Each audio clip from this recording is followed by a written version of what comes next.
How to see who subscribed you on YouTube. Hello everyone, welcome back to our channel. If you have ever wondered how to see who subscribed to you on YouTube, you're in the right place. Today, I'm going to show you a quick and easy way to check your subscriber in 2025. So let's dive right in.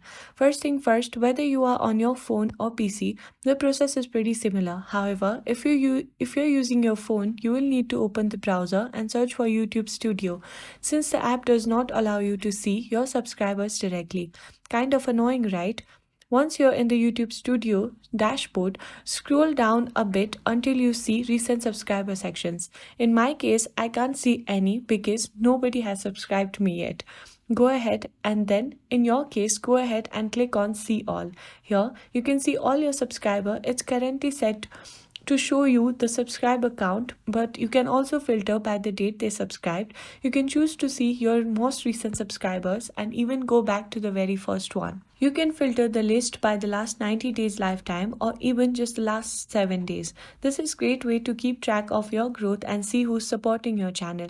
And that's it. Simple, right? If this video helped you out, please let me know in the comment below. I love hearing from you. Don't forget to like this video and subscribe for more helpful tips. Thanks for watching and I'll see you in the next video.